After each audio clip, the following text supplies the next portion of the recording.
Griff Hamlin here. Welcome and thanks for joining me today.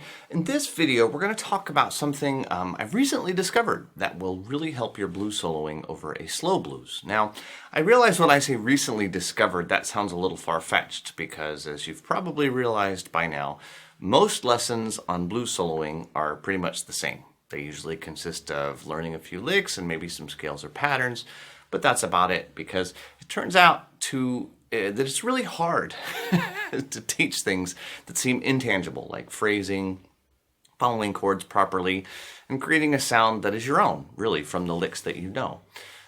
It's really easy for me to teach you a lick, for example, because either you play the notes or you don't. It's kind of black and white.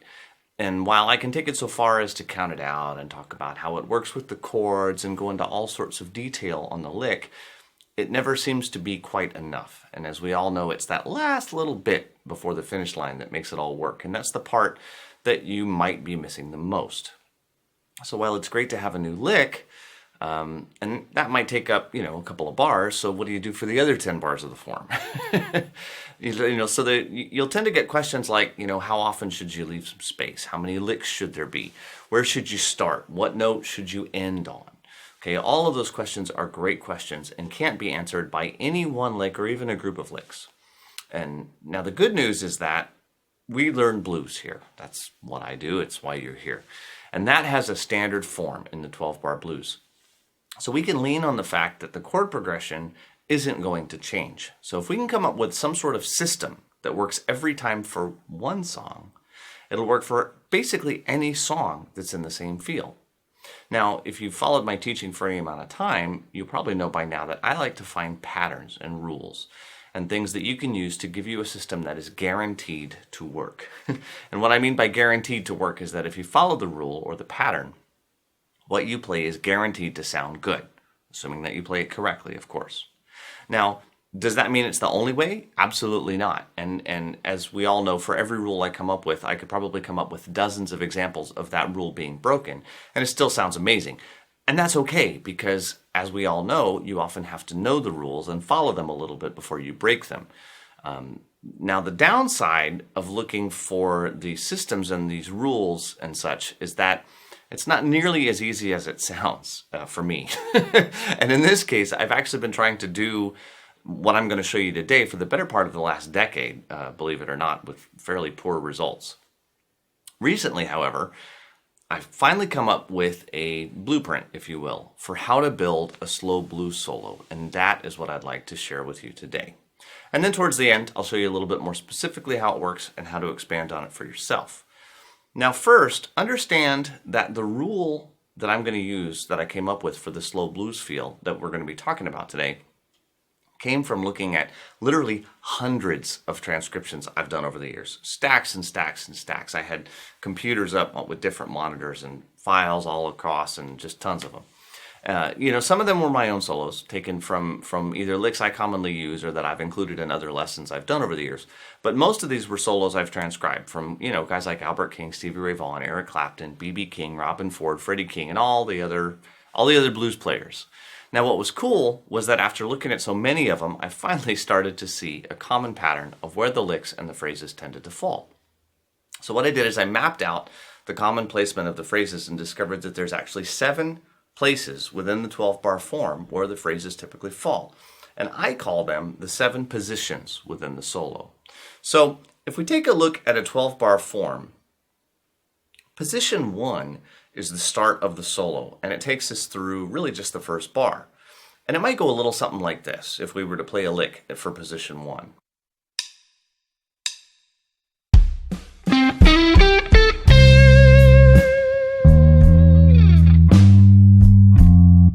Then there's usually a little break before position 2, which is kind of midway through bar 2 through about the middle to end of bar 3. So for a lick there, we'd have a little something that would sound like this.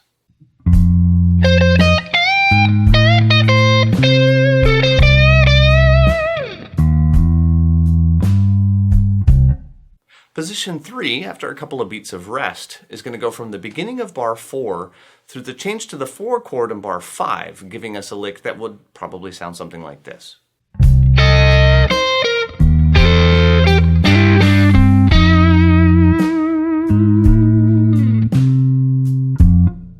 After that, we have a longer pause before starting position 4, which goes from the end of the 4 chord in bar 6 through the middle or the end of the 1 chord in bar 7, something like this.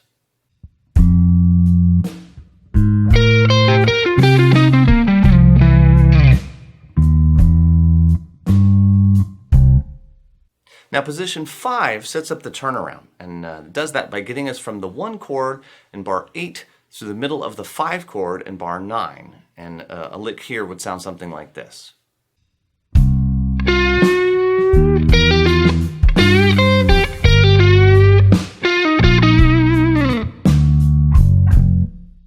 Then position 6 usually starts later in bar 9, but gets through the 4 chord and handles the transition back to the 1 chord by lasting just a beat into bar 11. And that could sound a little something like this.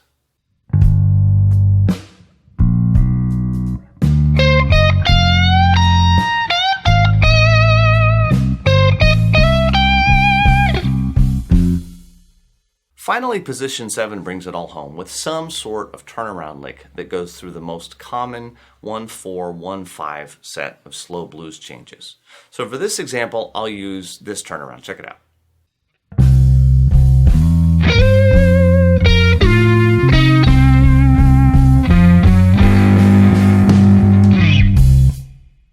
All right, now I know that's a lot of numbers and probably seems like a lot to pay attention to.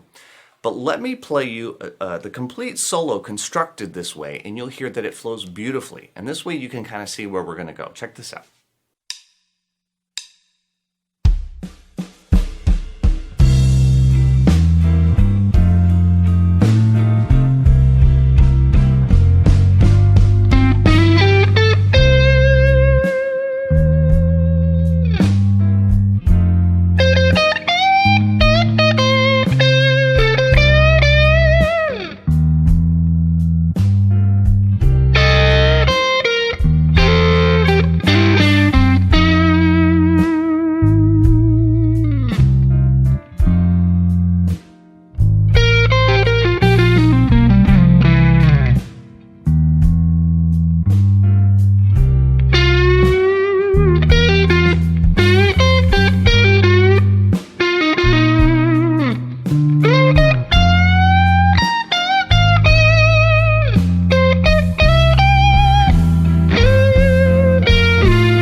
Now let's say you had like 5 licks for each position. Okay, you can actually mix and match them however you like as long as you don't change the position.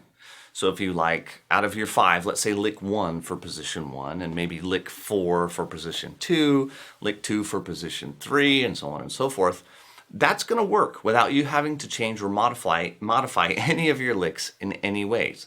So you're not going to have to think about where to start, where to end, what the sweet notes are, or when to leave space, when to play. All of that's built into the system. And if you had, let's say, 5 licks and 7 positions, that's a grand total, if you want to do the math real quick, of 78,125 different solos possible from just that small group of licks. And by the way, the solo that I just played for you just a minute ago was built just that way. I literally drew numbers out of a hat and put them together. Now, so if you're the type of person who already feels pretty comfortable soloing over a slow blues, and I know we have various levels, if you're good with a slow blues or a shuffle feel blues, both of those are divided in triplets, then what I've just shown you probably jives with your own experience, and you can probably see pretty quickly, how this works and how it's useful. But if you're new to soloing, or you just like me to walk you through the system in a little bit more detail, then I have a course called the Blues Solo Construction Kit that you might be interested in. In the course, there are 5 licks in each of the 7 positions that range from super easy to moderately difficult. For each lick, you'll know exactly which position it goes in and how it's supposed to be used. There's no guesswork, and I'll walk you through each lick note for note and beat for beat. And then at the end, I'll demonstrate a couple of possibilities as far as stringing the licks together. But that's really not what the course is about. So while you can use what I did as a guide, I encourage you to try putting your own together as well. Obviously, I can't create 78,000 something solos and dab them all out. And literally, just pick 7 numbers, 1 for each position, and see what it sounds like. If you dig it, it's a keeper. If not, then you've learned one of the most valuable lessons of all, and that is what not to do next time. Of course, in the Blues Solo construction kit, I'll also give you the jam tracks, the printed tab for all the licks, and the videos breaking it all down. So if that sounds interesting to you, just click the link below or near this video for more information about the Slow Blues edition of the Blues Solo construction kit. And until then, thanks for watching. I'm Griff Hamlin. I hope you've enjoyed this video as much as I've enjoyed making it for you, and I'll talk to you soon.